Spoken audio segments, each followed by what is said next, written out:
Gordon Hamilton fue la hija pequeña del matrimonio compuesto por George Hamilton y Bertha Torrance. Su padre fue un inmigrante escocés que se convirtió en un gran importador de mercancías. Su madre emigró con su familia a los Estados Unidos desde Canadá en 1870 y se convirtió en una científica cristiana. Tuvo una hermana y 2 hermanos. Todos ellos estudiaron en casa. Gordon tuvo una enfermedad respiratoria crónica de joven y durante toda su vida tuvo muy mala salud. En 1911, a los 19 años, Hamilton entró en Bryn Mawr con el objetivo de convertirse en periodista. En sus estudios universitarios se especializó en inglés y griego y se graduó en 1914. Después de su trabajo en Inglaterra durante la Primera Guerra Mundial, trabajó en Denver, Colorado, para la Cruz Roja Americana. Allí conoció a Mary Richmond, que la recomendó al COS de Nueva York. En 1923, después de 3 años como trabajadora de casos e investigadora para la sociedad, empezó a trabajar en la Escuela de Trabajo Social de Nueva York. Fue docente en cursos y seminarios en el Smith College, Escuela de Administración Social de la Universidad de Columbia Británica, en la de Michigan y California.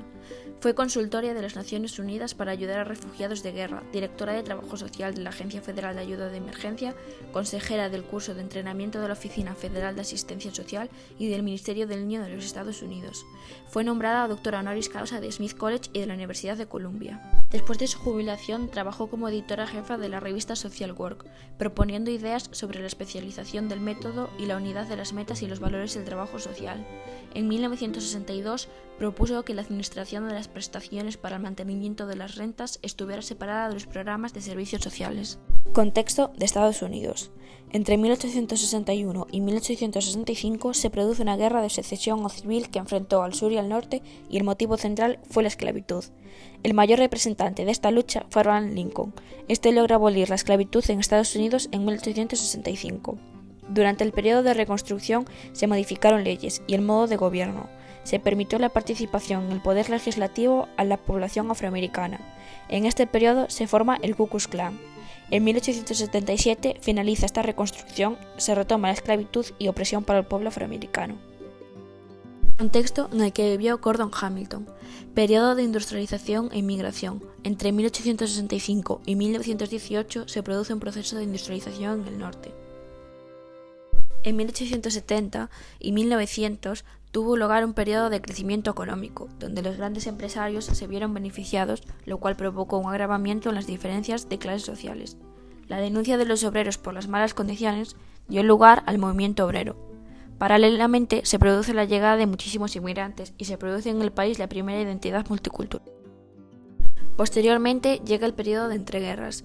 El temor de la posible llegada de la Revolución Rusa a Estados Unidos produce persecuciones, temor y opresión a los sindicalistas y a quienes apoyaban al movimiento obrero. Los principios del siglo XX se basan en la reaparición del Ku Klux Klan y se produce un auge del consumismo. A finales de los años 20 se produce una fuerte crisis económica. Los años 30 son conocidos como la Gran Depresión. Mucha gente se queda en paro, pierden sus hogares y sus ahorros de toda una vida. Esto acarrea un número desorbitado de enfermedades a lo largo del plazo, tanto psicológicas como físicas. En 1945, el presidente demócrata llevó a cabo una serie de medidas económicas que lograron la reactivación del país, como leyes de seguridad social, seguro de desempleo y protección salarial para los trabajadores. Mundialmente estallan 2 guerras, la primera comprendida entre 1914 y 1918 y la segunda entre 1939 y 1945. Gordon Hamilton vive las dos. Space Work. Definición. Su desarrollo está en constante proceso de revisión y profundización, porque el contexto es cambiante y en él vive y se desarrolla el individuo. Requiere del conocimiento y comprensión de su evolución y el modo en que se lleva a cabo hoy en día. La característica fundamental es el reconocimiento y por tanto su especificidad en la intervención de la unidad del individuo, es decir, cada individuo es único. Para Hamilton, todos los casos sociales incluyen a una persona, la situación que sufre, una realidad objetiva y el significado que tiene para la persona que la experimenta. El caso social del individuo se compone de factores internos del sujeto y externos. Definió el casework como la búsqueda de las capacidades individuales que pueden ofrecer a las personas una vida confortable llena de satisfacciones desde el punto de vista económico y personal. Un caso social no viene determinado por el tipo de cliente, no puede venir determinado por el tipo de problema. El caso social es un acontecimiento vital en el que siempre hay proporciones variables de lo económico, de lo físico, de lo mental, lo emocional y de los factores sociales. Uno no trata a las personas en un sentido físico, en un sentido medioambiental.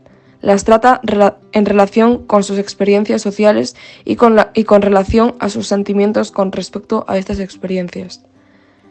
Gordon Hamilton, 1959, Teoría y práctica del trabajo social de caso. Casework de familia según Hamilton. En el casework de familia señala la necesidad de entender la conducta de los padres, el carácter único de cada familia y la relevancia del control parental. Destaca a la familia también como lugar donde aprendemos aspectos importantes de la vida humana. Previamente se realiza un estudio del contexto en el que está inserta. Estudiar al individuo, familia, grupo o comunidad y la relación con los aspectos culturales, económicos e influencias de las condiciones sociopolíticas para poder comprenderla. Considera a la familia como unidad de trabajo y plantea una intervención grupal. La metodología se divide en el estudio del caso. El factor esencial es el conocimiento de la forma y grado en el que el sujeto está afectado por el medio y repercusión que tiene el problema en su medio cultural. El diagnóstico, que es la comprensión del problema psicosocial que el sujeto plantea, analiza factores socioeconómicos, culturales y psicológicos. La evaluación es la comprensión del funcionamiento de las personas con respecto a su problema, posibilidades y utilización de recursos, externos o internos. El tratamiento estabiliza o mejora el funcionamiento del sujeto con respecto a su adaptación o ajustamiento social. La participación del cliente en el cambio apela a la habilidad de él o la trabajadora social para inducir al cliente a emplear tanto sus recursos personales como sociales, enfrentándose a sus dificultades y llevando a cabo sus propias soluciones. El uso de la autoridad. Aunque la autoridad se ejerce ocasionalmente en interés del cliente por medio de sugerencias o consejos, en el trabajo de casos, el sentar tal autoridad, que proviene más bien del prestigio de la profesión, de su preparación y experiencia, no se emplea nunca como coerción o como amenaza. Él o la trabajadora social de casos, bien preparado psicológicamente, no teme utilizar de su autoridad con una base positiva, siempre que se haya diagnosticado como apropiada para el individuo, para la función de la agencia. Y relaciones con más de un trabajador social. Un caso social puede presentar simultáneo o sucesivamente distintos problemas. La actuación de dos trabajadores en un caso cooperativo es más fácil cuando existe más de un foco que tratar en áreas completamente distintas. Modelo psicosocial. Este modelo fue desarrollado por Gordon Hamilton en su obra Teoría y práctica social en 1940. El problema y el tratamiento siempre deben ser considerados por el trabajador y trabajadora social como un proceso psicosocial. El caso social es un acontecimiento vivo que siempre incluye factores económicos, físicos, mentales, emocionales y sociales y se compone de factores interactuantes, tanto internos como externos, e incluyen a una persona y una situación, una realidad objetiva y el significado que esta realidad objetiva tienen para quien la experimenta. Se estudia a los individuos en todo lo que se relaciona con sus experiencias sociales, así como con sus sentimientos sobre estas experiencias. No se puede restringir la función del trabajo social de casos a la modificación de las condiciones externas, ya que el problema generalmente es impersonal, así como social. Entre los objetivos del trabajo social señala los de proporcionar servicios, prácticas y consejos a fin de despertar y conservar las energías psicológicas del cliente y la clienta. Descripción de obras. Podemos destacar una serie de obras. En primer lugar, Teoría y práctica del trabajo social, primera edición en 1940. Es una de las principales expresiones de la escuela diagnóstica, fue ampliamente traducida y usada como libro de texto durante al menos 2 décadas. A continuación, las siguientes obras son las menos conocidas según año de publicación. En segundo lugar, Terminología social médica, 1930. Describe con precisión cada uno de los términos usados por los trabajadores y trabajadoras sociales relacionados con la medicina. En tercer lugar, Trabajo social sobre la responsabilidad de la ayuda económica con los parados, 1934. En cuarto lugar, Conceptos básicos de trabajo social de caso, 1937. Y en último lugar, Principios del registro del caso social, 1946. En esta última obra le dan mayor importancia porque considera importante el registro ya que forma parte integrada del trabajo social de casos. Por lo tanto, permite investigar y generar análisis sobre las intervenciones realizadas. Testimonio de Anna Kemschel. No fue hace mucho cuando yo también reconocí a Gordon como una persona con un gran carisma, con una vasta cultura, con una mente creativa y un amor por las personas. Como ella solía decir a menudo, Uno no puede ser buen trabajador o trabajadora social si al menos no quiere a las personas. Algo que también era raro en un trabajador o trabajadora social de la época, ella tenía una pasión por la escritura, lo que le trajo a su vida varias entrevistas en ese periodo de tiempo. Cuando años más tarde ella consideró seriamente trabajar como jornalista y dedicar su vida a ello, se ayudó de Porter Lee, que era entonces el director en Nueva York de la School of Social Work, para ser su instructor en el casework. Algunas de las frases más célebres de Hamilton.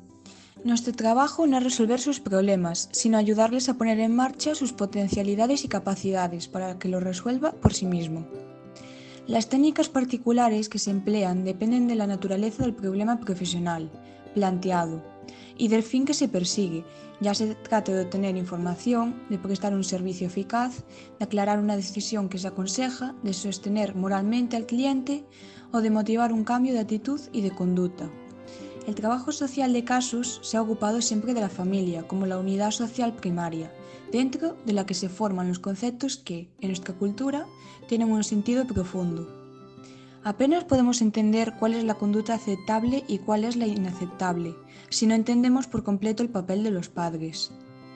El hogar constituye todavía el mejor sitio donde aprendemos a aceptarnos nosotros mismos y a los demás, y el más adecuado para resolver problemas de agresión, rivalidad, dependencia y sumisión.